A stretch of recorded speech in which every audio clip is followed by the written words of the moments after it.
Swastiastu.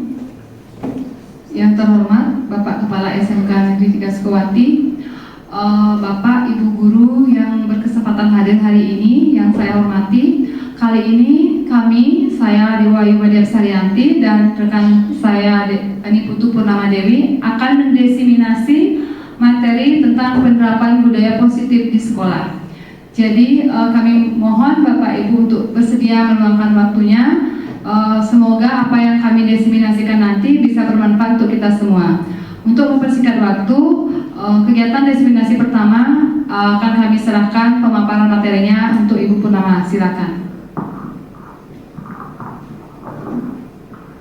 Baik, sebelumnya mohon izin Bapak Kepala Sekolah dan selamat pagi juga untuk Bapak Ibu, rekan-rekan yang sudah berkenan untuk hadir di sini untuk mengikuti kegiatan diseminasi penerapan budaya positif yang merupakan tugas kami di modul 1.4. Adapun materi yang akan kami sampaikan di sini ada 6 topik. Yang pertama disiplin positif dan nilai-nilai kebajikan universal. Kemudian yang kedua ada teori motivasi, hukuman dan penghargaan. Yang ketiga ada keyakinan kelas. Yang keempat kebutuhan dasar manusia dan dunia berkualitas. Yang kelima restitusi 5 posisi kontrol, dan yang terakhir restitusi segitiga restitusi. Keenam topik ini merupakan konsep-konsep dari budaya positif. Nah, apa itu budaya positif? Budaya positif di sini diartikan ke dalam suatu kebiasaan-kebiasaan positif yang bisa dilakukan oleh seluruh warga sekolah dalam menegakkan kedisiplinan. Nah, di sini untuk bisa menciptakan budaya positif, kita harus membuat sebuah lingkungan yang positif terlebih dahulu. Lingkungan positif itu seperti apa? Lingkungan positif itu dalam bentuk membuat rasa nyaman, membuat rasa aman dan tenang kepada seluruh warga sekolah. Nah, bagaimana cara kita untuk bisa mencapai atau membentuk suatu lingkungan yang positif? Oke, yang pertama adalah dengan membuat sebuah disiplin positif. Apa itu disiplin? Kita harus mengetahui terlebih dahulu sebenarnya makna dari kata disiplin itu apa. Di sini disiplin merujuk kepada sebuah tindakan atau sebuah kebiasaan positif yang berasal dari kesadaran diri. Kuncinya ada pada kesadaran diri. Sehingga seseorang akan merasa patuh dan taat karena merasa itu adalah tanggung jawabnya. Ya, di sini menurut Bapak Ki Hajar Dewantara bahwa untuk menciptakan siswa yang merdeka sesuai dengan tujuan pendidikan kita, maka syarat utamanya harus memiliki disiplin yang kuat, yaitu disiplin diri yang berasal dari motivasi internal peserta didik. Jadi bukan dari eksternal, tidak dari luar diri peserta didik. Ya, maka diperlukan dorongan-dorongan yang bisa membuat peserta didik tersebut memiliki motivasi untuk bisa mendisiplinkan dirinya sendiri.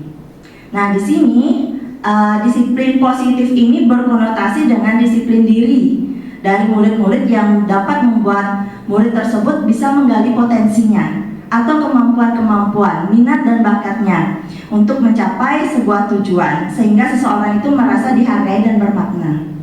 Nah, termasuk di sini bagaimana cara kita mengontrol diri, bagaimana kita menguasai diri dalam memilih tindakan yang mengacu pada nilai-nilai yang kita yakini dan yang kita hargai.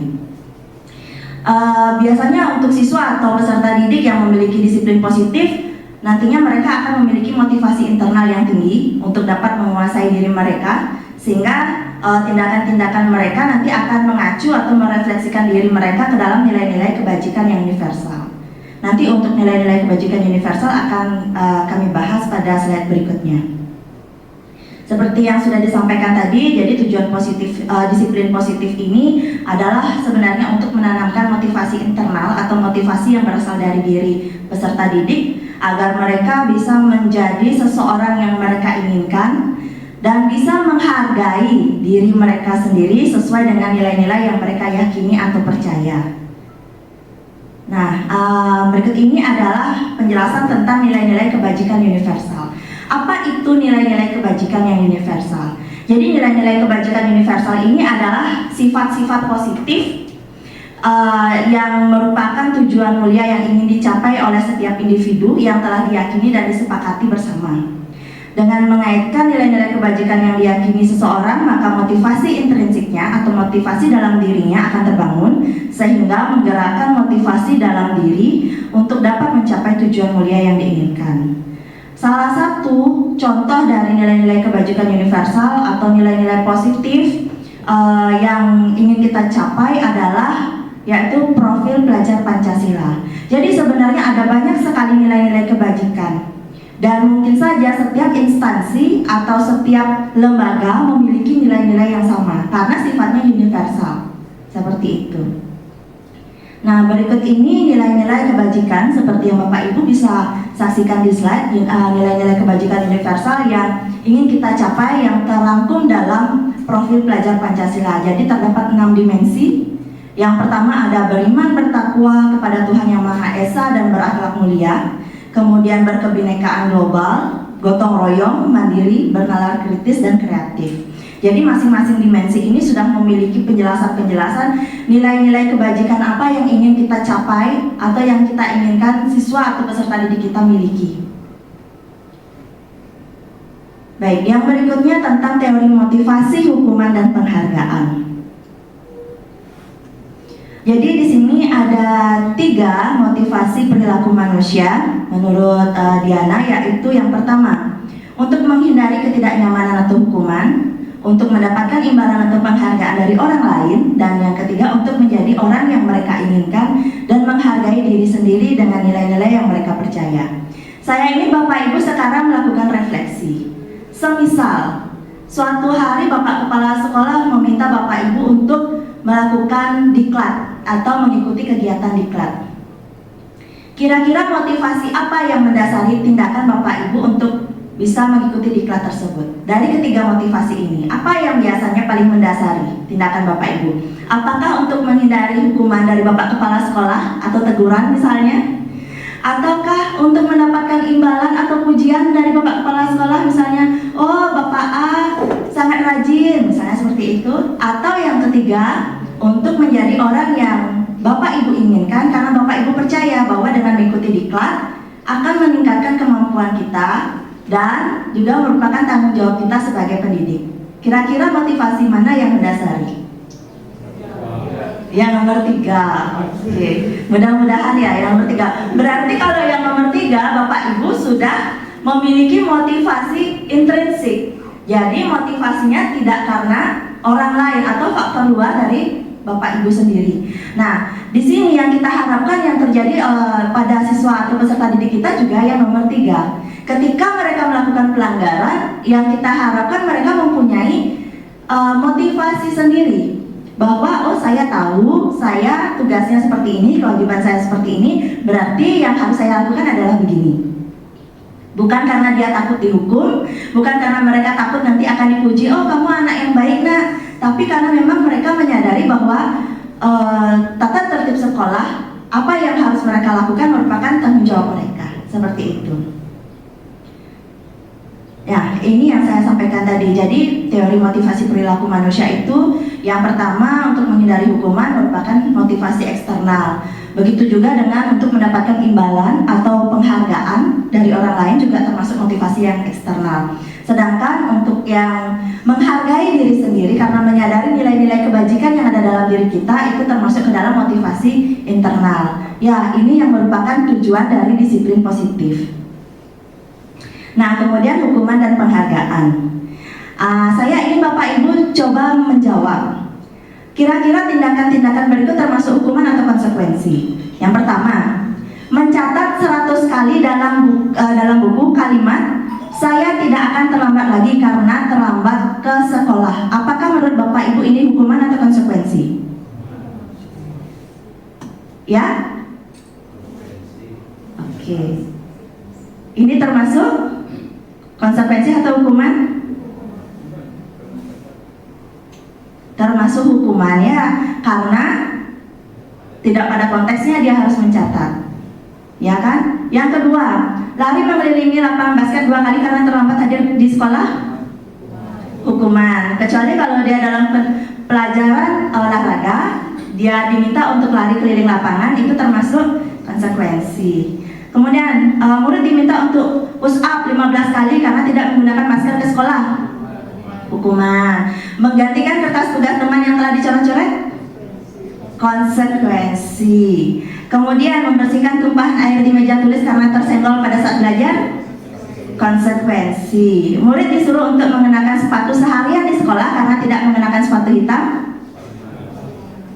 Hukuman. Kemudian lari mengelilingi lapangan basket 2 kali karena terlambat 10 menit pelajaran PJOK.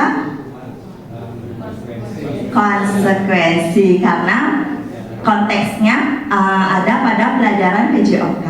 Ya. Nah, jadi di sini saya ingin menyampaikan bahwa ada perbedaan antara hukuman dan konsekuensi seperti yang sudah Bapak Ibu sampaikan tadi. Kalau hukuman, dia akan bersifat menyakitkan. Ya, berbeda dengan konsekuensi. Konsekuensi itu adalah sesuatu yang harus terjadi, yang merupakan seperti bentuk pertanggungjawaban seseorang akan apa yang telah dia lakukan. Kemudian kalau hukuman itu akan membuat anak menjadi sakit, fisik maupun batinnya, karena dia akan meninggalkan sebuah memori atau ingatan yang membekas yang tidak mengenakan dalam jangka waktu yang lama. Sedangkan kalau konsekuensi, memang anak akan menjadi merasa tidak nyaman tapi dalam jangka waktu yang pendek. Kemudian kalau pemberian hukuman, anak akan menjadi membenci kedisiplinan, sedangkan kalau konsekuensi, mereka akan lebih menghargai kedisiplinan. Dan bentuk hukuman biasanya berupa paksaan. Sedangkan kalau konsekuensi, dia berupa stimulus tanggapan. Oke. Kemudian yang berikutnya, hukuman itu akan mendorong anak menyakiti dirinya sendiri dan merupakan konsep diri yang buruk. Sehingga nanti akan konsekuensinya anak akan menjadi terbiasa untuk menyembunyikan kesalahannya supaya tidak terkena hukuman. Akibatnya ketika anak diberikan hukuman, anak akan merasa tidak dihargai, merasa dipermalukan, dan merasa direndahkan di sini. Jadi hati-hati Bapak Ibu ketika ingin menindak suatu pelanggaran dari anak-anak supaya kita tidak memberikan hukuman. Berikutnya, nah di sini yang ingin saya sampaikan lagi bahwa pemberian hukuman ini merupakan suatu pembentukan identitas yang gagal. Berbeda halnya dengan konsekuensi dan restitusi. Kalau konsekuensi dan restitusi dia pembentukan disiplin, tapi dia di sini dalam kategori identitas pembentukan identitas yang sukses. Kenapa? Nah, contoh misalnya, ketika kita memberikan hukuman, murid akan menjadi marah, merasa bersalah, rendah diri. Sedangkan kalau kita memberikan konsekuensi, anak akan menjadi kehilangan haknya. Kemudian kalau restitusi itu apa? Nanti kita akan bahas lebih lanjut restitusi itu seperti apa ya. Namun dengan memberikan restitusi di sini anak atau murid menjadi tidak kehilangan waktu, tapi dia memahami dan menyadari kesalahannya dan mempunyai usaha atau upaya untuk memperbaiki diri. Itu. Kemudian di sini juga terlihat perbedaan penggunaan hukuman, konsekuensi dan juga restitusi. Contoh kalimatnya seperti ini. Kalau hukuman, kalimatnya akan seperti ini bentuknya Bapak Ibu. Awas ya, kalau dilakukan lagi, anti awas kamu. Nah, ada kata awas. Ya, seperti konteksnya membuat anak atau siswa itu menjadi takut. Kemudian netral. Kalau dia dalam bentuk konsekuensi, dia akan dalam posisi yang netral. Dia tetap meminta siswa untuk melakukan suatu tindakan, tetapi tidak memaksa seperti hukuman. Lakukan apa yang saya katakan. Kamu tahu kan peraturannya? Nah, seperti itu. Sedangkan jika dia dalam bentuk restitusi, dia akan dalam bentuk positif. Jadi kita sebagai pendidik akan menanyakan kepada peserta didik untuk pemecahan masalahnya. Contohnya, apakah hal ini yang sesungguhnya ingin kamu lakukan? Mengapa kamu melakukan ini? Apa alasannya? Seperti itu. Jadi kita menggali lebih dalam apa yang sebenarnya dibutuhkan oleh peserta didik. Jadi bukan kita yang memaksa mereka untuk melakukan sebuah solusi, tapi mereka yang mencari solusi sendiri dari permasalahan mereka. Nah, Bapak Ibu bisa lihat di slide. Jadi di sana saya membuat bagian dihukum penghargaan. Sebuah kata yang menarik dan mungkin Bapak Ibu juga belum menyadari, sama seperti saya ketika saya mempelajari modul ini. Ternyata kebiasaan kita memberikan penghargaan kepada siswa tidak sepenuhnya efektif dan benar Bapak Ibu. Karena ternyata pemberian penghargaan itu satu, bisa merusak hubungan, dua, bisa menurunkan kualitas, 3. Bisa mengurangi ketepatan. 4. Penghargaan bisa mematikan kreativitas. Dan yang kelima, penghargaan bisa menghukum. Salah satu contohnya seperti ini Bapak Ibu. Ketika Bapak Ibu ingin memberikan penghargaan kepada anak, misal, anak-anak besok kita akan ulangan, tolong belajar yang rajin ya. Nilai yang paling besar nanti akan Bapak berikan hadiah, gitu misalnya. Anak-anak tidak akan merasa termotivasi lagi untuk belajar karena mereka menganggap nanti yang nilainya besar aja dapat hadiah. Seperti itu. Atau kadang misalnya ketika mengikuti perlombaan kita sudah mengiming-imingi hadiah atau juara, anak-anak juga tidak akan begitu keluar kreativitasnya. Seperti itu. Jadi pemberian penghargaan di sini harus juga sesuai dengan posisinya supaya pemberian penghargaan itu efektif. Oke, kemudian yang berikutnya adalah keyakinan kelas. Jadi di sini Bapak Ibu untuk membentuk sebuah disiplin positif, kita sebenarnya harus membuat kesepakatan terlebih dahulu dengan siswa kita. Kesepakatan apa yang bisa dilakukan? Nah, dalam membuat kesepakatan itu kita membentuk sebuah keyakinan kelas. Keyakinan kelas di sini maksudnya adalah nilai-nilai kebajikan atau nilai-nilai kebaikan dan prinsip-prinsip yang disepakati secara universal. Mengapa kita harus membuat keyakinan kelas? Supaya kita bisa membentuk sebuah disiplin yang positif dan membangun motivasi internal pada peserta didik. Contohnya begini Bapak Ibu, ketika Bapak Ibu akan mengajar, ketika ada siswa yang melakukan pelanggaran kemudian Bapak Ibu menghukum mereka, apa yang terjadi dampaknya? Pasti mereka akan merasa takut, mereka tidak menghargai kita dan sebagainya. Nah, di sini supaya kita bisa menjalankan disiplin yang positif, kita harus membuat kesepakatan terlebih dahulu kepada anak-anak. Apa yang mereka inginkan atau apa yang mereka impikan selama pembelajaran berlangsung. Misal, saya ingin saling menghargai, saya ingin saling menghormati, misal seperti itu. Kemudian saya ingin saling tolong-menolong atau saling memotivasi. Jadi keyakinan kelas ini dibuat menggunakan kalimat-kalimat positif, tidak boleh menggunakan kalimat negatif. Contoh, jangan membuang sampah sembarangan. Ada kata jangan di sana. Atau tidak boleh mengganggu teman ketika belajar. Ya, jadi membuat keyakinan kelas itu harus menggunakan kalimat positif. Jadi supaya anak-anak juga menyadari bahwa ada nilai-nilai positif di lingkungan mereka yang mereka harus yakini dan mereka harus lakukan dengan penuh tanggung jawab. Seperti itu. Bagaimana cara menyusun keyakinan kelas? Satu, kita sampaikan dulu apa itu keyakinan kelas, nilai-nilai kebajikan ada apa saja. Yang kedua, meminta anak-anak untuk mengikuti nilai-nilai kebajikan tersebut atau mereka menginginkan nilai-nilai seperti apa. Kemudian yang ketiga, meminta mereka untuk menuliskan nilai tersebut, baru kita seleksi nilai-nilainya dan kita sepakati bersama. Seperti itu pembuatan keyakinan kelasnya. Nah, untuk selanjutnya tentang 5 kebutuhan dasar manusia nanti akan disampaikan oleh Ibu Dewa Yuapsari. Untuk itu saya persilahkan.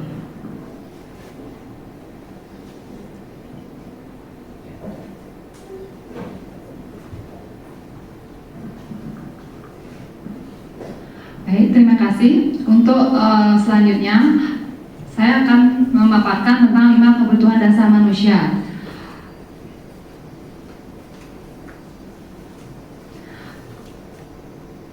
Pada intinya, setiap tindakan yang dilakukan oleh seseorang, baik itu guru ataupun murid, itu didasari oleh 5 buah kebutuhan. Yang pertama itu adalah kebutuhan akan bertahan hidup. Kebutuhan akan bertahan hidup itu misalnya adalah makanan, pakaian, rumah, dan lain sebagainya. Yang kedua, setiap manusia itu memerlukan atau membutuhkan yang namanya kasih sayang dan rasa diterima. Seorang anak yang merasa diterima di lingkungannya, biasanya dia akan tumbuh menjadi anak yang aktif, produktif. Tetapi ketika dia merasa tidak diterima di lingkungannya, dia akan menjadi anak yang pasif. Misalnya, ketika seorang guru mengajar, ada seorang anak yang kurang memahami materi tersebut, tapi guru tidak mengerti bagaimana cara mengatasi anak tersebut, maka anak itu cenderung menjadi anak yang cuek. Biasanya dia akan sering tidur karena dia merasa tidak diterima di lingkungan itu.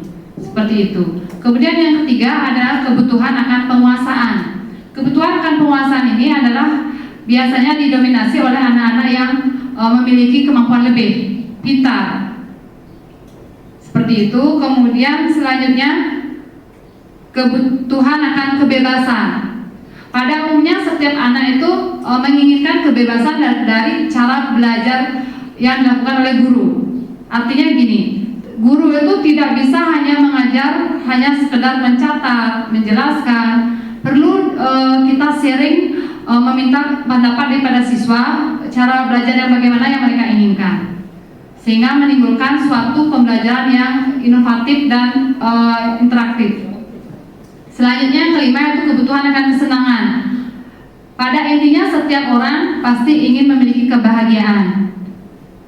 Tidak ada seorang pun yang ingin menderita. Jadi apabila dia ingin berbahagia, pada intinya dia akan mencari sesuatu yang membuat dia senang. Misalnya seperti sekarang kita sering lihat pada saat pembelajaran anak-anak main game di kelas, kan seperti itu. Itu motivasinya dia karena dia memerlukan kebutuhan yang namanya kesenangan. Jadi itulah 5 dasar kebutuhan yang mendasari tindakan dari seseorang. Selanjutnya saya akan jelaskan tentang restitusi dan 5 posisi kontrol. 5 posisi kontrol yang ada itu yang pertama adalah penghukum. Kemudian yang kedua adalah pembuat merasa bersalah. Yang ketiga adalah teman. Yang keempat adalah pemantau. Yang kelima adalah manajer. Apa itu penghukum? Posisi kontrol sebagai penghukum berarti misalnya seorang guru itu memberikan hukuman fisik ataupun verbal kepada murid. Seringkali kalau menemui suatu permasalahan, misalnya siswa terlambat atau apa, guru langsung memvonis kamu terlambat, kamu harus membersihkan halaman, seperti itu. Nah, itulah posisi yang namanya posisi guru sebagai penghukum. Dia akan sering mengutarakan kata-kata yang sedikit bernada keras, misalnya patuhi aturan saya, awas kalau kamu terlambat lagi, seperti itu. Kemudian yang kedua ada namanya posisi kontrol sebagai pembuat merasa bersalah. Apabila seorang siswa misalnya tidak membuat PR, seringkali kita berkata seperti ini, ibu sangat kecewa sama kamu. Kamu sekolah jauh-jauh ke sini, apa tidak malu dengan orang tuamu? Apa tidak kasihan dengan mereka? Dengan kata-kata seperti itu, seolah siswa itu akan merasa bersalah kepada guru dan kepada orang tuanya di rumah. Itulah yang sering kita lakukan mungkin sebelumnya di kelas. Sehingga di sini posisi kontrolnya adalah sebagai pembuat merasa bersalah. Selanjutnya yang ketiga yaitu sebagai teman. Guru dalam posisi sebagai teman itu bisa berdampak positif bagi siswa, bisa berdampak negatif bagi siswa. Dalam posisi sebagai teman ini, guru biasanya mengungkapkan sesuatu dengan nada yang sedikit lemah lembut. Misalnya, ayolah, bantulah ibu, kamu jangan seperti ini, jangan terlambat lagi, seperti itu. Dalam hal ini mungkin siswa itu akan merasa luluh, tetapi apabila suatu saat bukan guru itu yang ditemui oleh siswa dan dia terlambat lagi, mungkin dia akan sedikit kecewa dengan guru tersebut. Seperti itu. Kemudian yang keempat, pemantau. Memantau di sini berarti mengawasi.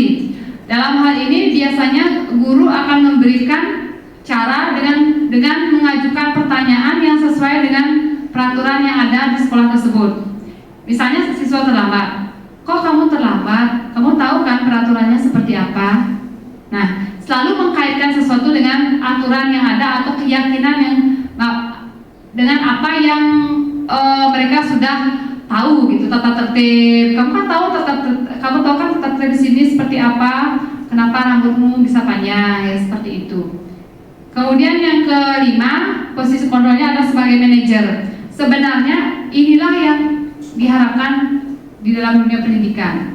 Posisi kontrol sebagai manajer ini diharapkan dapat menumbuhkan lebih banyak disiplin-disiplin positif di lingkungan sekolah. Misalnya seperti ini, ketika seorang siswa melanggar, kita menanyakan dulu apa sih keyakinan atau kesepakatan yang sudah dia langgar atau tidak dia lakukan, dan apa yang akan dia lakukan untuk memperbaiki hal tersebut. Nah, di sanalah fungsi manajer yang sesungguhnya. Selanjutnya saya akan memaparkan apa itu restitusi. Restitusi itu sendiri adalah kondisi di mana seorang murid bisa memperbaiki kesalahan mereka sehingga mereka bisa kembali kepada kelompok mereka dengan karakter yang lebih kuat.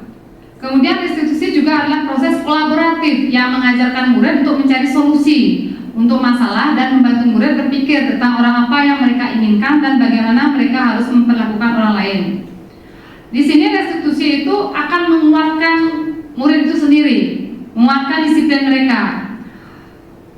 Melalui restitusi ketika murid berbuat salah, guru akan menanggapi dengan cara yang memungkinkan murid untuk membuat evaluasi internal tentang apa yang dapat mereka lakukan untuk memperbaiki kesalahan mereka dan mendapatkan kembali harga dirinya.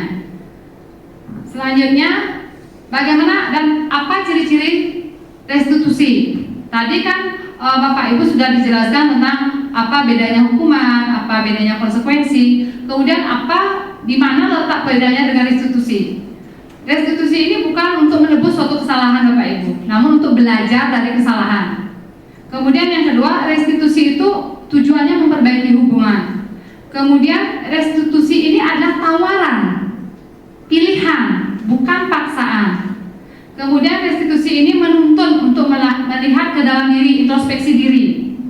Kemudian restitusi mencari kebutuhan dasar yang mendasari suatu tindakan dari 5 kebutuhan yang ada pada manusia tersebut. Restitusi diri adalah cara yang paling baik dan restitusi fokus pada karakter, bukan tindakan.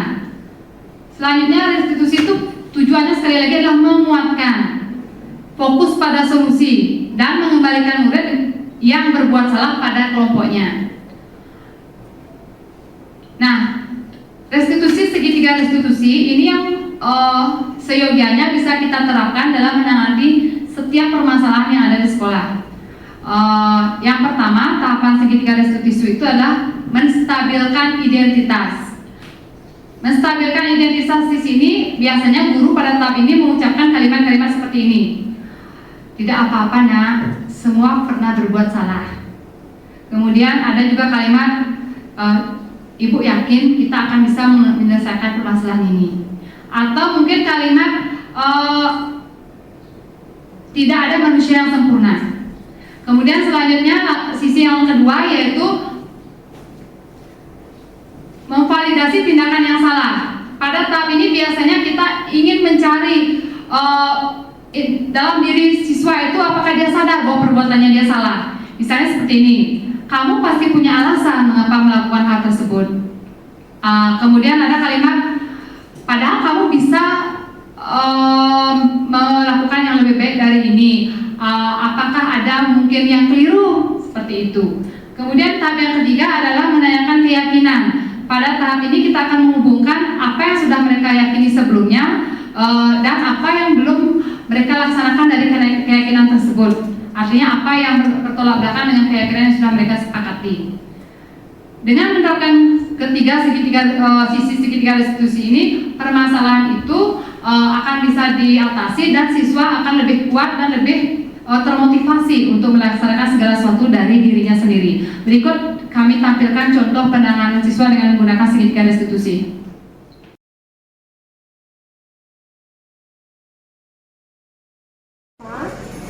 Apa kabarnya hari ini? Baik. Nova, senang sekali berjumpa dengan Nova. Nah, kira-kira tahu nggak Nova kenapa Ibu ajak ngobrol hari ini? Mungkin karena kemarin saya bolos di saat jam pelajarannya Bu Dina. Oh, seperti itu. Kira-kira bisa nggak Nova ceritakan bagaimana kejadian itu terjadi? Kemarin setelah jam istirahat, saya ditelepon oleh bapak saya. Bapak saya nyuruh saya untuk ikut nganter kakak saya ke bandara karena kakak saya kan mau ke luar negeri. Jadi saya juga harus ketemu biar ada kenang-kenangan gitu Bu. Oh, seperti itu. Oh, Ibu pun kalau mungkin di posisi Bapak ingin sekali ketemu sama kakak ya, mungkin sebelum berpisah jauh kayak gitu ya modelnya. Nah, bisa nggak Nova menginginkan mengapa hal itu bisa dikatakan bolos mungkin? Karena saya nggak ada izin ke BK Bu. Seperti itu kejadiannya. Kira-kira menurut Nova harusnya apa yang Nova lakukan? Kalau Nova ini misalnya tidak mengikuti pelajaran atau pulang dari awal. Seharusnya saya kemarin izin ke guru BK atau saya izin ke guru wali, tapi saya malah langsung kabur aja. Itu ya Nova ya. Nova menurut Nova dari apa yang Nova lakukan itu ada tidak kira-kira keyakinan yang sudah kita sepakati yang melanggar? Saya melanggar keyakinan kalau saya pergi tanpa izin dari BK. Berarti kalau keyakinannya itu kalau misalnya ini pergi atau izin harus mengantarkan diri dulu sama BK ya. Nah, karena Nova sudah mengetahui hal itu melanggar keyakinan yang sudah kita sepakati, kira-kira menurut Nova apa yang akan Nova lakukan untuk ke depannya? Saya berkomitmen pada diri saya agar tidak seperti itu lagi, dan saya mencoba untuk belajar meyakinkan diri saya bahwa itu semua salah. Nah, kakaknya Nova ke luar negeri. Nova punya keinginan seperti itu juga nggak? Pasti. Nah, gimana sih caranya kalau begitu agar keinginan atau keyakinan Nova itu bisa Nova capai?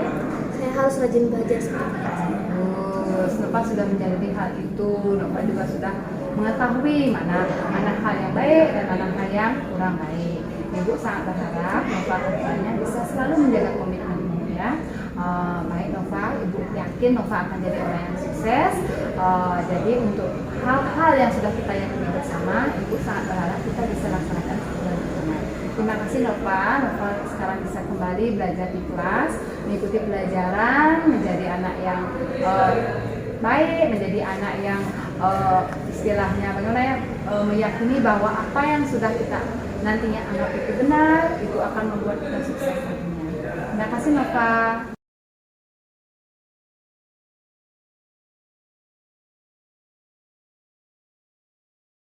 Pagi Yani, Dan juga Bu, apa kabarnya hari ini? baik. Ibu senang sekali ketemu sama Yani. Yani, kira-kira Yani tahu nggak kenapa Ibu ajak ngobrol hari ini? Itu karena HP saya disita Bu kemarin. Oh begitu. Mengapa HP-nya yang bisa? Juga yang diceritakan ada permasalahan apa sampai disita oleh siapa? Kemarin kan pelajarannya mesti ya di pelajaran dasar-dasar kalian perhotelan. Ibunya terus nyuruh nyatet sama ngasih materi Bu. Kan keinginan saya buat masuk di jurusan perhotelan kan karena biar bisa praktek, biar bisa berkecimpung di dunia kerja. Tapi gurunya terus membagikan catatan dan disuruh membaca Bu. Makanya saya main game bosan juga Bu. Oh gitu. Nah mungkin kalau Ibu di posisi Yani juga akan bosan ya kalau terus disuruh mencatat aja membaca, ngantuk jadinya ya nggak? Betul sekali. Nah mungkin hal itu nanti bisa kita komunikasikan.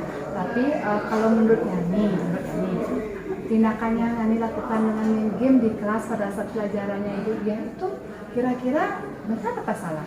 Salah Salahnya di mana? karena Yani terusan main gadget dan melanggar keyakinan kelas, itu menggunakan gadget seperlunya dan tidak menghormati guru. Seperti itu.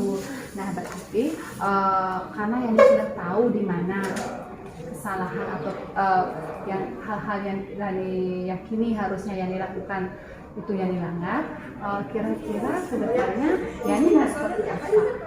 Artinya untuk memperbaiki diri dan bagaimana Yani nanti bersikap. Menurut Yani apa yang harus Yani lakukan? Yani mungkin akan komunikasikan terlebih dahulu kepada guru bersangkutan, berkomunikasi agar sama-sama nyaman itu belajar, biar tidak ada salah paham, dan mungkin Yani akan minta maaf juga pada guru yang bersangkutan. Seperti itu, bagus sekali Yani. Kalau Yani sudah meyakini hal yang salah dan hal yang benar yang harus dilaksanakan, mungkin dalam hal ini ada sedikit miskomunikasi ya dengan gurunya. Nanti juga Ibu akan bersama-sama Yani dengan gurunya, Ibu juga akan berkomunikasi dengan gurunya agar kita bisa menciptakan iklim pembelajaran yang menyenangkan ya, sesuai mungkin dengan keinginan siswa seperti itu ya Yani ya. Nah, karena Yani sudah mengetahui di mana letak kesalahan Yani, untuk kali ini handphone Yani yang disita kami serahkan ke Ibu, akan Ibu kembalikan. Semoga kedepannya Yani bisa menggunakan handphone ini sesuai dengan fungsinya dalam hal pembelajaran ya. Ya, terima kasih Bu. Nah, ini ya nih. Oke, silakan kembali ke kelas ya. Oke. Ada lagi satu contoh yang dibuat oleh Ibu Purnama untuk mengenai obat.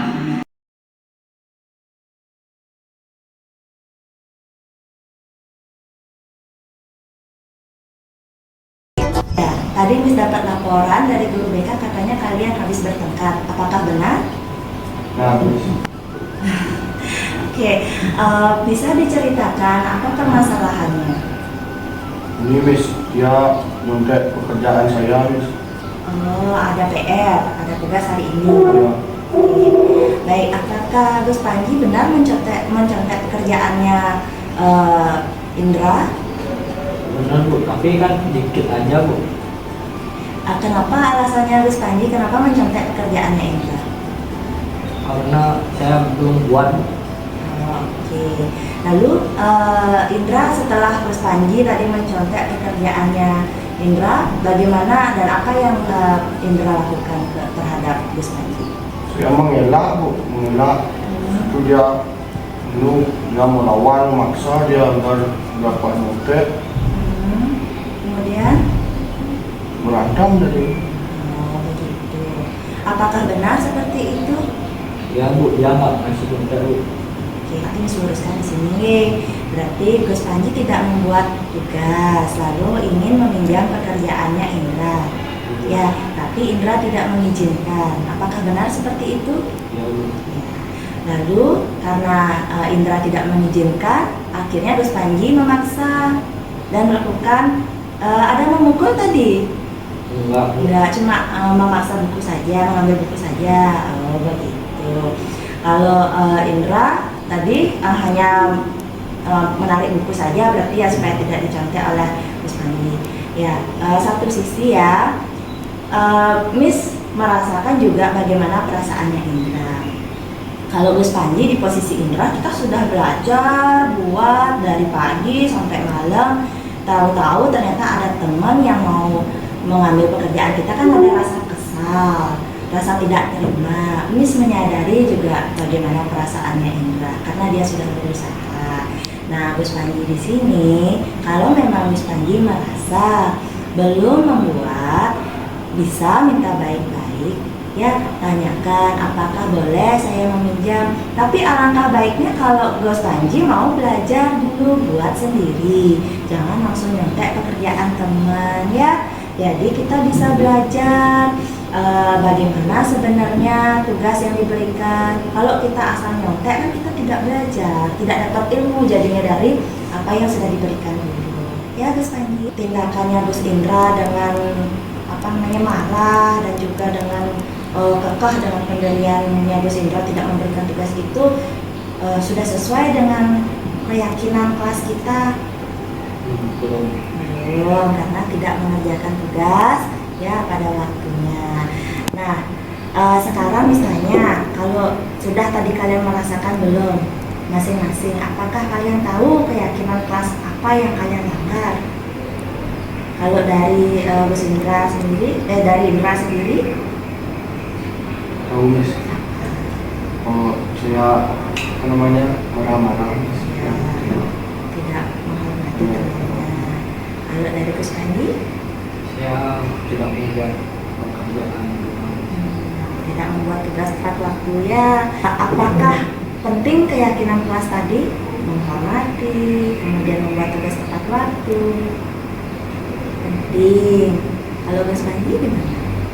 Penting. Lalu setelah mengalami kejadian ini, kira-kira kedepannya apa yang akan kalian lakukan? Menurut saya pasti harus membuat tugas dengan tepat waktu dan tidak membuat tugas di sekolah. Berarti kalian sudah sama-sama menyadari kesalahannya. Miss harap untuk berikutnya tidak lagi melakukan kesalahan yang sama. Ya, sekarang saling maaf-maafan dulu, salaman dulu. Ayo berpelukan. Ya, ya Gus Panji minta maaf sama Indra.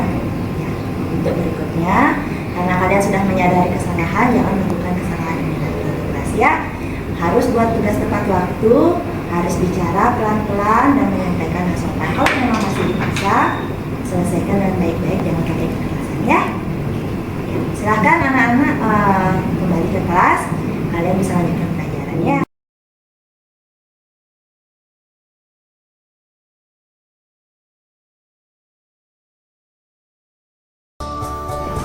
Selamat pagi, Gostu. Pagi, Miss. Iya, ketemu lagi. Ini bagaimana Gustu kabarnya, sehat? Sehat. Iya, Gustu ini sudah jam 8:36 ya. Sudah tahu jam sekolahnya jam berapa? Sudah, Miss. Jam berapa? Jam 7. Berarti bagaimana? Saya terlambat. Terlambat ke sekolah. Nah, boleh tahu kenapa Gustu bisa datang terlambat hari ini? Soalnya macet tadi, Miss. Kena macet. Jam berapa bangun tadi? Jam 6.50. Oh, jam 6:50. Oke, sudah kesiangan berarti ya. Ketika terlambat bagaimana perasaannya, Gustu? Deg-degan, Miss, takut kena hukum. Oh, takut dihukum. Oke. Nah, sekarang Miss juga bisa merasakan ya kalau kita sudah datang terlambat, terus nanti dimarah sama guru di sekolah, kan rasanya kita takut, rasanya kita khawatir nanti kita dihukum. Nah, sekarang kalau Gustu sudah tahu Gustu datang terlambat dan mengetahui kenapa bisa datang terlambat seperti itu, sekarang coba Gustu pikirkan kira-kira tindakannya yang Gustu lakukan datang terlambat hari ini benar atau salah? Salah, Miss. Salah. Berarti ada keyakinan kelas kita yang Gustu langgar kan? Nah, apa keyakinan kelas kita? Oh, saya terlambat, jadi pembelajaran di kelas terganggu. Berarti apa? Harus datang Lebih awal. ya lebih awal kalau bisa, kalau tidak bisa ya minimal tepat waktu. Itu tadi yang sudah dilanggar untuk keyakinan kelasnya. Sekarang Miss mau tanya, apakah menurut Gustu keyakinan kelas kita untuk datang tepat waktu itu penting? Penting. Kenapa? Karena biar guru itu supaya lebih senang mengajar ketika kita tepat waktu. Oke, itu kan untuk gurunya. Kalau untuk Gustu, kalau datang lebih awal itu bagaimana? Supaya tidak tertinggal pelajaran. Ya, satu supaya tidak tertinggal pelajaran. Yang kedua supaya tidak tergesa-gesa di jalan. Karena ya yang seperti kita tahu angka kecelakaan di Bali itu tinggi sekali. Ya, dan sebagian besar itu didominasi oleh murid. Karena apa? Karena tergesa-gesa di jalan. Nah, supaya hal itu tidak terjadi atau menimpa kita, usahakan kalau ke sekolah itu kita lebih awal. Jadi tidak sampai tergesa-gesa di jalan, ya. Jadi nanti di jalannya sampai gerasa gerusu seperti itu kan membahayakan diri sendiri dan membahayakan orang lain juga. Ya. Nah, sekarang Gustu sudah tahu bahwa keyakinan kelas kita untuk datang tepat waktu itu penting ya. Jadi boleh Miss tanya lagi, kira-kira setelah hal ini hal apa yang akan Gustu lakukan untuk memperbaiki supaya tidak terlambat lagi? Saya akan memperbaiki diri saya supaya tidak bergadang dan juga bangun lebih awal dan masuknya tepat waktu. Nah, berarti setelah ini atau mulai besok tidak boleh terlambat lagi ya. Ya, nanti kalau sudah sampai sekolah langsung ke kelas, jangan lagi ke kantin atau kemana-mana ya. Oke, ya sudah tepat sekali keputusannya Gustu. Berarti Gustu sudah memahami apa yang seharusnya dilakukan. Ya, jadi tidak ada lagi istilah takut dimarahi guru. Ketika kita melakukan kesalahan, pasti kita akan merasakan takut, ya kan? Nah, supaya kita tidak merasa takut, kita harus mengetahui mana yang salah, mana yang benar. Kalau sudah tahu mana yang salah dan mana yang benar, kalau salah, jangan dilakukan. Kita lakukan yang benar. Ya, Gusti ya? Ya, itu saja untuk hari ini. Karena Gustu juga sudah tahu bagaimana yang seharusnya, dan Miss yakin Gustu juga bisa memperbaiki diri selanjutnya. Sekarang Gustu bisa langsung kembali ke kelas, minta izin sama guru yang mengajar ya. Dan sekarang kembali ke kelas ya nak ya. Baik Bapak Ibu, itulah salah satu contoh penanganan menggunakan segitiga restitusi. Semoga apa apa yang kami sampaikan berdua bisa bermanfaat untuk kita semua dan bisa kita terapkan ke depannya. Untuk waktu saya persilakan mungkin kepada Ibu Purnama kalau ada yang ingin disampaikan lagi. Baik, karena waktu juga saya mengucapkan terima kasih atas partisipasi Bapak Ibu dan juga atas Bapak Kepala Sekolah atas waktu yang sudah diluangkan untuk kegiatan kami pada hari ini. Untuk itu kami berdua menutup kegiatan ini dengan mengaturkan para Santi. Om Santi Santi Santi Santi Om. Terima kasih.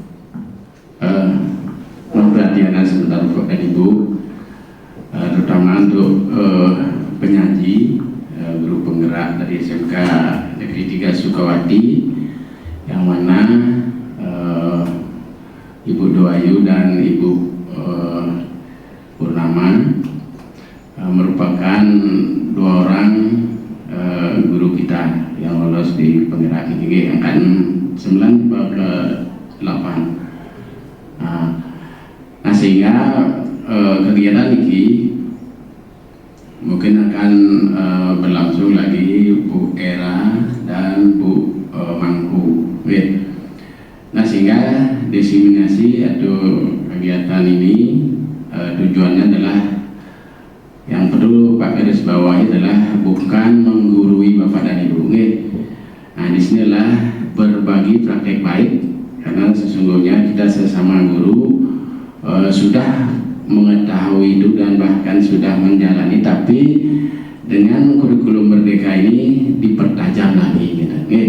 Nah sehingga dari Bapak dan Ibu semua peserta di sini tidak ada memiliki rasa aja nih kan milu itu pemilu nih, supaya tidak ada seperti itu, karena apa yang disampaikan oleh beliau berdua ini guru kita adalah sesungguhnya sesuai dengan roh dari diseminasi itu kan menyebarkan informasi atau penelitian. Melalui cara diseminasi inilah mereka berbagi gitu. Nah apa-apa yang sudah Bapak dan Ibu lakukan dengan adanya ini mungkin menambah wawasan lagi, kemudian dengan cara segitiga destitusi, kemudian itu sangat bagus nanti diterapkan kepada anak didik kita. Apalagi guru BK juga sering menghadapi masalah dengan problem solvingnya, sehingga apa yang disampaikan tadi juga sangat-sangat membantu kan, sehingga kita ada perubahan pemahaman. Oh ternyata selama ini saya salah tadi karena terlalu keras mana, oh itu berarti hukuman lebih dominan, bukan apa lagi satu tadi disampaikan konsekuensi. Pak juga sering menyampaikan di lapangan umpamanya, makanya Pak sering minta maaf setelah bicara gitu. Kadang-kadang lost control gitu, bablasan, sehingga ada guru yang mungkin tersinggung dan sebagainya gitu. Makanya Pak kurangi di lapangan itu, karena antara siswa dan guru pemahaman mereka kan berbeda-beda. Nah jadi hal seperti ini perlu kita lakukan lebih sering ya, karena memang tujuan dari guru penggerak juga harus memiliki kemampuan membagikan ilmu-ilmu yang diperoleh kepada yang terdekat. Itu adalah rekan sejawat dulu, sehingga ajak ilmu ya buat gitu ya. Bapak Ibu sudah pintar gitu, tapi perlu peningkatan gitu ya. Nah sehingga apa yang dilakukan berdua berempat nanti kita tidak intinya harus mendukung, itu harapan Pak sebagai kepala sekolah. Sehingga kita memiliki kader di sekolah ini yang betul-betul bisa ke depannya membawa sekolah ini ke lebih baik. Itu yang Pak harapkan, sehingga tidak ada lagi istilah guru itu ngambul, guru itu marah, baru melihat siswa itu berarti kita belum selesai dengan diri kita. Nah mari kita kurangi rasa ego, umpamanya melihat siswa salah langsung marah-marah, bentak-bentak siswa. Nah itu mendidik yang kurang tepat gitu. Sering Pak amati itu guru-guru seperti itu. Itu mungkin karena emosi di rumah atau emosi dengan siapa, tapi kadang-kadang siswa jadi pelampiasan. Nah itu model lama gitu. Nah sekarang kita sudah dituntut dengan banyaknya teguran kepada kita sebagai guru kan. Nah itu membuat kita harus lebih sadar, introspeksi diri, dan materi-materi ini sangat bagus sekali tadi disampaikan, tapi itu diupayakan bisa dilakukan gitu. Nah sehingga kita di sekolah ini dengan Pak kita memperoleh tambahan guru 23, Pak harapkan dengan 4 guru penggerak ini mari kita sama-sama berbenah gitu. Tidak seperti orang bilang di luar, apapun makanannya, minumnya tetap kayak botol susu, itu kan tidak mau berubah, apapun kurikulumnya terus segitu gitu aja cara mengajarnya gitu. Tetap marah-marah kepada siswa, tidak ada juntrungnya gitu. Itu yang harus kita rubah gitu. Sekalipun kita guru seni, guru normatif adaptif, dan tetap guru pariwisata dan sebagainya itu memiliki tugas yang sama gitu. Nah cara-cara yang disampaikan tadi itu kan praktek baiknya luar biasa. Nah itu yang ke depan di zaman milenial sekarang, anak itu sering Pak hadapi siswa yang berhenti itu kadang-kadang orang tua emosi gitu bahwa saya orang tuanya sudah dihianati. Sudah benar sepihak adanya orang tua itu menghakimi gitu. Sekolah tidak boleh memecat tapi tetap SP1, SP2, SP3, tapi SP terakhir itu kadang itu menyakitkan gitu. Karena satu sisi anak tidak berani hadir, orang tua langsung menghakimi, ya pecat apa nanti anak saya gitu. Nah itu yang Pak alami. Tadi anak itu kan segitiga restitusinya yang lebih mengenal strategi itu yang harusnya kita terapkan gitu. Tapi orang tua kadang-kadang kan segitiga pendidikan itu antara siswa, orang tua, guru di sekolah, pemerintah itu kan itu memiliki peran yang sangat penting supaya anak itu tidak menjadi objek penderita saja gitu. Dia seperti itu kenapa gitu. Nah itu juga masalahnya kadang datang dari keluarga, tapi yang disalahkan anaknya sendiri kan yang sering bapak ibu yang jadi wali ini sering menghadapi saya lihat gitu. Nah itulah yang terjadi di dunia pendidikan kita. Hari tahun ini 5 orang Pak bukan keluarkan bahasa kasar ya, bahasa halusnya kita istirahatkan lah bahasanya gitu, kita kembalikan gitu. Dari 5 ini mungkin ada lagi satu ini barangkali 6, tapi sekolah lain Pak lihat 15 sampai 10 sampai SMK 2 itu lebih dari 20 mengeluarkan karena banyak volume siswanya.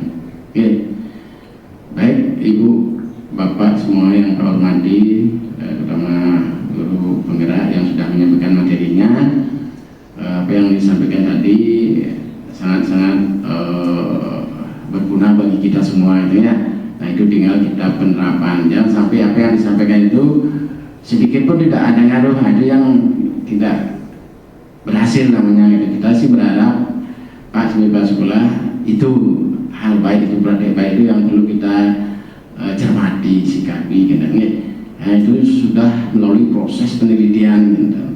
Bu Ayu terutama ya, tapi guru lain juga sama gitu. Bukan hanya Pak mau menyudutkan BK saja gitu untuk problem solving, tapi guru wali kelas juga dan mengajari kelas juga sangat penting gitu.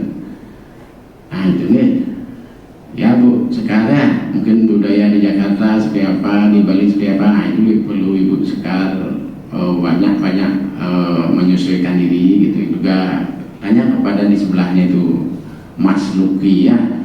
Nah itu yang Pak harapkan sehingga di Bali ini sebenarnya nyaman ya. Buktinya kemarin Water Forum ke-10 itu kan di Bali dilaksanakan, dan Elon Musk juga ke sana kan itu. Sayang kita tidak ketemu. Kita menyepawai apakah dia nonton atau tidak tahu, kita tidak lihat sana gitu. Paling buru-buru berakhir seperti Pak Jokowi itu, Pak Jokowi lari ke bandara, kita pentas di sana seperti itu karena banyak kerjaan dia beliau itu gitu. Tapi sisi baiknya kita lihat gitu.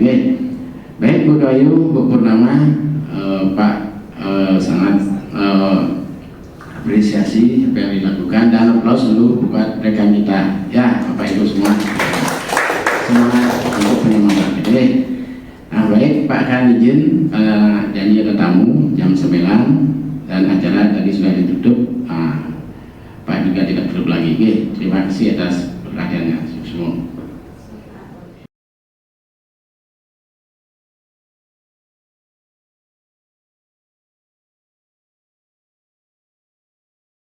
Baik, terima kasih atas kesempatan untuk memberikan testimoni pada pemaparan tadi. Saya Imadi Wiranto dari Guru Bahasa Indonesia.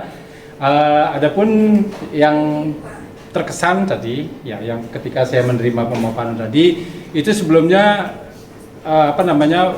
belum begitu jelas saya ketahui tentang apa itu bagaimana mendisiplinkan siswa. Tetapi tadi setelah mengikuti itu ada tahapan-tahapan ternyata ketika kita harus mendisiplinkan siswa. Jadi tidak bisa langsung memberikan hukuman seperti itu. Karena hukum yang kita berikan belum tentu akan dapat mengubah daripada karakter siswa. Jadi lebih bagus kita melalui suatu proses, ibaratnya seorang dokter ketika dia mengobati pasiennya, dia akan memberikan obat yang dosisnya ringan dulu, kalau sudah tidak mempan akan ditingkatkan sampai pasiennya menjadi sembuh. Nah, begitu juga halnya kita sebagai seorang guru hendaknya melakukan hal yang seperti itu. Itu yang sekaligus akan ke depan yang akan saya lakukan untuk lebih memperbaiki hubungan dengan siswa sehingga terjalin hubungan yang harmonis. Demikian yang mungkin yang bisa saya sampaikan. Terima kasih sebelumnya karena sudah berkesempatan untuk mengikuti desiminasi ini. Perkenalkan, nama saya Dewa Yusri Widari, Guru Bahasa Indonesia di SMK Negeri 3 Sukawati. Pertama, setelah saya mengikuti desiminasi ini, banyak hal yang saya dapatkan. Sebelumnya yang selama ini saya lakukan itu termasuk sebagai guru penghukum, karena selama ini yang saya lakukan jika ada murid salah itu adalah memberikan hukuman. Saya tidak sebagai teman ataupun yang lainnya seperti yang dijelaskan tadi oleh saudari atau rekan saya Niputu Purnama Dewi dan Dewayu Absarianti. Nah, setelah saya mengikuti desiminasi ini, saya jadi tahu banyak hal yang sebelumnya tidak saya ketahui, dan saya akan berusaha ke depannya akan menjadi guru seperti apa yang sudah dijelaskan tadi. Saya tidak akan menjadi sebagai guru penghukum lagi, dan akan berusaha menjadi guru yang jauh lebih baik daripada sebelumnya.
menunjukkan suatu hal yang positif. Misalnya, kalau dulu kan sering kalau ingin belajar pelajaran matematika, anak-anak tidak boleh terlambat. Kalimat kata tidak itu adalah pernyataan negatif. Itu bisa diubah menjadi misalnya datang tepat waktu. Itu keyakinan yang bisa kita terapkan, datang tepat waktu. Misalnya tidak boleh ribut. Itu misalnya kan ada kata tidak. Oke, kita bisa ubah menjadi menjaga suasana kelas tetap aman. Oke, misalnya kalian tidak suka alat tulisnya dipinjam, diganggu, mungkin bisa diubah menjadi membawa alat tulis pribadi, ya, dan lain sebagainya. Jelas? Silakan masing-masing anak buatlah satu buah keyakinan menurut diri kalian sendiri. Apa sih yang harus saya lakukan agar nantinya saya bisa mendapatkan pembelajaran yang kualitas nyaman dan aman? Silakan dituliskan. Kemudian setelah itu kalian tempelkan. Nanti kita akan simpulkan keyakinan-keyakinan yang akan kita sepakati menjadi kesepakatan kelas 10 perhotelan 2. Boleh, satu aja.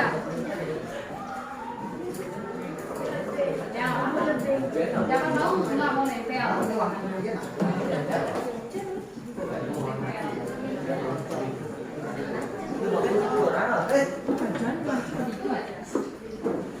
Ingat, gunakanlah kalimat yang positif. Silakan dituliskan, kemudian ditempelkan ke depan.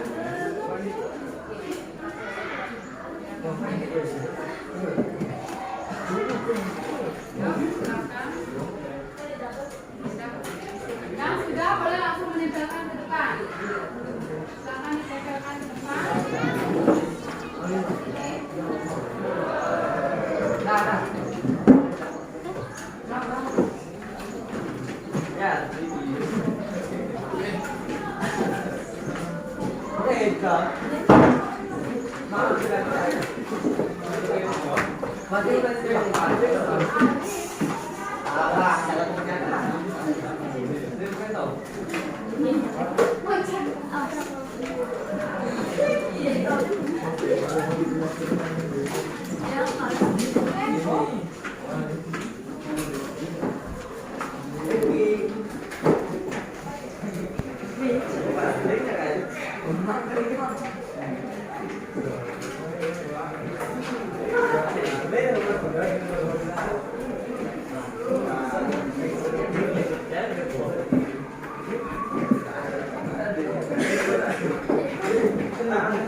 Saling menghormati, menghormati guru, menghormati teman, penting nggak itu?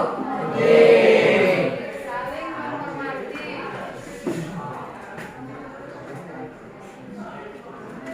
Menghargai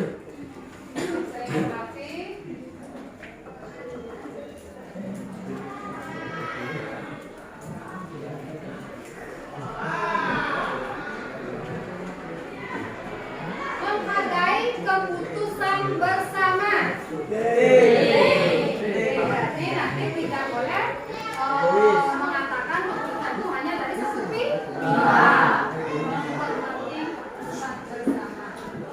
Tapi sudah termasuk di saling menghormati loh. Mungkin kita ganti dengan yang ini ya, disiplin ya. Ini kalau menghormati keputusan bersama sudah masuk di saling menghormati. Apapun itu kan? Berarti ini kita ubah menjadi disiplin. Disiplin diri. Baik dalam hal pembelajaran maupun dalam kehidupan sehari-hari. Apakah bisa kita sepakati ke-6 keyakinan-keyakinan ini? Bisa. Kalian siap menjalankannya? Iya.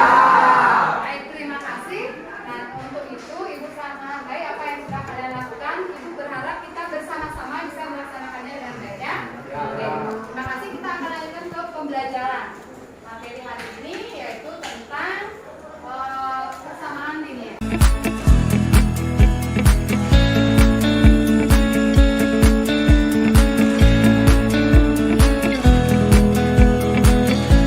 Perkenalkan, nama saya Kadek Bolenga Prasetya dari kelas 10 P2. Perasaan saya ketika mengikuti keyakinan kelas, saya merasa gembira dan seru karena kami bisa mengutarakan keyakinan kelas agar bisa disepakati dengan teman-teman. Terima kasih. Om Swastiastu, perkenalkan nama saya Niko Manggriantini dari kelas 10 AP2. Perasaan saya ketika membuat keyakinan kelas ini sangat senang karena dari membuat keyakinan kelas kita bisa mengekspresikan ide-ide kita untuk melakukan kesepakatan di kelas. Swastiastu. Perkenalkan, nama saya Nikada Gitar dan Sayani, kelas 10 AP2. Perasaan saya saat membuat keyakinan kelas, saya jadi bisa menyampaikan ide terkait proses pembelajaran dan saya bisa mengetahui ide-ide teman untuk meningkatkan kualitas pembelajaran di kelas dia. Nama saya Komang Mardika, saya dari kelas 10 AP2.